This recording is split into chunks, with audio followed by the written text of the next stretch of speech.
Yo! Fact boys, fact girls, anong ganap? Naiisip mo ba kung paano nagsimula ang taon noon bago pa man naging Enero ang simula ng kalendaryo natin? O paano kaya nagbago ang mga tradisyon sa bawat sulok ng mundo? Mula sa simpleng pagkain ng ubas sa Espanya hanggang sa pagbubunot ng loterya sa Japan na may parehong layunin, swerte, pag-asa at bagong simula. Halina't samahan ninyo ako sa isang paglalakbay kung saan sisilipin natin ang kasaysayan, ritual, at makabagong selebrasyon ng bagong taon at mauunawaan natin kung paano ang tao mula sa sinaunang sibilisasyon hanggang sa modernong digital era ay patuloy na nagbigay kulay at kahulugan sa bawat pagsalubong ng taon. Sumubaybay, subscribe, subscribe. Fact your day, fact size and history. Fact your daily legends, what ifs and mystery. Ang ideya ng bagong taon ay hindi lamang basta numerong nakalimbag sa kalendaryo. Sa katunayan, ito ay resulta ng maingat na pagmamasid sa kanangitan, klima at mga ritual ng tao sa loob ng libu-libong taon. Sa Mesopotamia halimbawa, ang lunisolar calendar ang naging gabay ng kanilang pamumuhay. Pinaghalo nila ang galaw ng buwan at araw upang maiugnay ito sa tamang panahon ng pagtatanim at pag-aani. Hindi sapat na sundin lang ang araw, kailangan nilang sundan ang celestial rhythm na may direktang epekto sa kanilang agrikultura at pang-araw-araw na buhay. Para sa kanila, ang bawat galaw ng bituin at planeta ay may mensahe. Ang kalangitan ay parang diary ng mundo, puno ng lihim na gabay para sa bagong taon. Sa kabilang dako ng mundo, sa Ehipto, nakatali ang bagong taon sa ilog Nile. Kapag tumaas ang tubig sa tamang panahon, alam ng mga Ehipto na panahon na para magtanim at mag-ani. Dito, ang bagong taon ay hindi lamang numerical. Ito ay seremonya ng kalikasan, kaugnay sa buhay at muling pagsilang ng mundo. Mula sa Sumerian at Akkadian hanggang sa Babylonia at Ehipto, may kanya-kanyang ritual ang bawat sibilisasyon para linisin ang kaluluwa, itaboy ang kasamaan, at simulan ang taon ng may pag-asa. Sa Babylonia, halimbawa, ang Akito Festival ay simbolo ng pag-aayos ng cosmic order, isang dramatikong parahan upang ipakita na bago magsimula ang taon, kailangan munang ayusin ang mundo. Sa China, hindi biro ang Spring Festival. Bukod sa makulay na paputok at fireworks, nakatuon ang mga sinaunang ritual sa kalusugan, pag-ibig at kapalaran. Sa Indus Valley naman, bawat ritual ay nakaugat sa agrikultura at pagbabago ng klima, isang malinaw na pagpapakita ng malalim na pag-unawa ng tao sa siklo ng kalikasan. Sa bawat kontinente, mula sa Timog Amerika hanggang Afrika, may sariling paraan ng tao sa pagdiriwang ng bagong taon.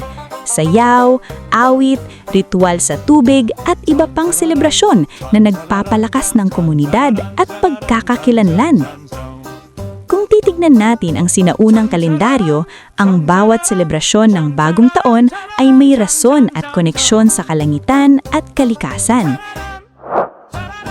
Sa Mesopotamia, ang pagsabay ng buwan at araw sa mga panahon ng pagtatanim at pag-aani ay hindi lamang agham, ito rin ay sining.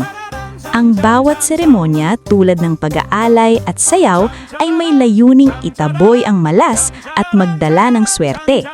Sa Ehipto, ang Wepet Renpet ay hindi lamang selebrasyon, kundi ritual ng muling agsilang, kung saan ang mga Diyos tulad ni Aton at Isis ay sinasamba upang tiyakin ang kagalingan at proteksyon ng komunidad.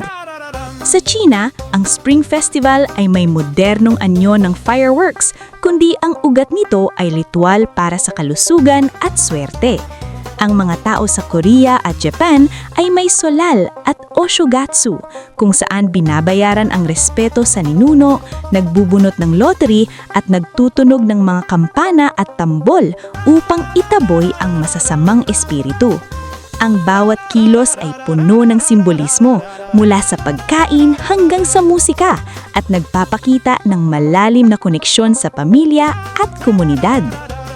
Sa kalendaryong Romano, ipinakilala ang ika-1 ng Enero bilang simula ng taon, a practical at political na hakbang. Sa medieval Europe, naghalo ang paganong ritual at kristyanong interpretasyon. Sa Timog Amerika, bago dumating ang mga kolonisador, may sariling ritual na nakatuon sa agrikultura at espiritu ng kalikasan. Ang African traditions ay masigla. Ritual, sayaw at awit ang nagpapalakas ng komunidad at nagdiriwang ng bagong siklo. Lumipot tayo sa modernong panahon.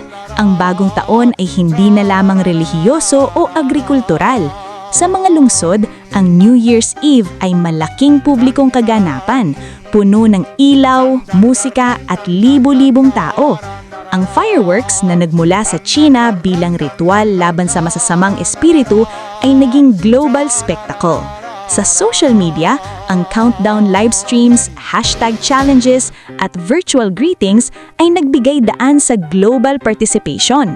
Ang urban lifestyle ay nagdagdag ng bagong ritual tulad ng first sunrise walks, journaling, goal setting at vision boards. Lahat ng ito ay naglalayong magbigay ng bagong simula.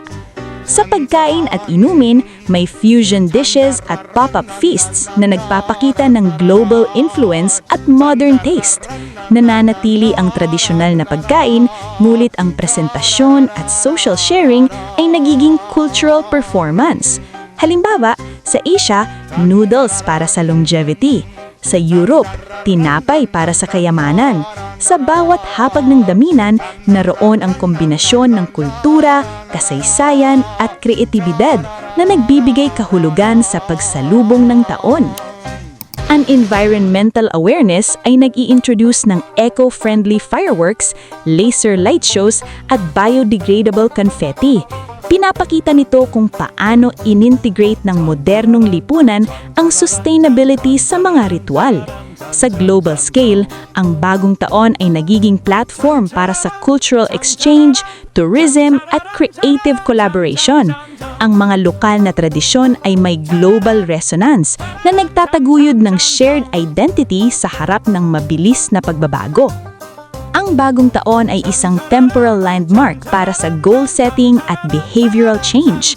Ang countdown, fireworks at symbolic acts ay nagbibigay daan sa internal motivation.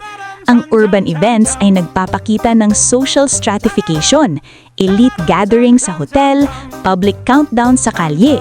Ang collective behavior ay nagpapalakas ng sense of community, habang ang symbolic acts ay nagtataguyod ng optimism at resilience. Sa digital era, ang global exposure sa iba't ibang ritual ay nagpapalawak ng cultural literacy at empathy. Sa Espanya, 12 ubas tuwing hating gabi. Sa Denmark, pagbabasag ng plato bilang simbolo ng swerte at pagkakaibigan. Sa Finland, lead pouring para sa hula sa hinaharap. Sa Latin America, kulay pula o dilaw para sa pag-ibig at kayamanan.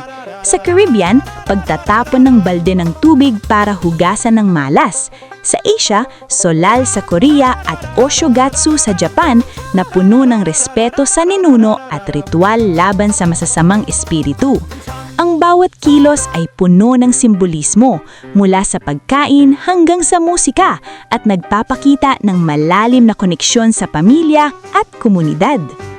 Ang paglalakbay na ito sa kasaysayan at modernong selebrasyon ng bagong taon ay nagpapakita kung gaano kahalaga ang tao sa pagbibigay kahulugan sa bawat simula. Namangha ako sa malalim na koneksyon ng tao sa kalangitan, kalikasan at komunidad, mula sa sinaunang Mesopotamia hanggang sa modernong digital world.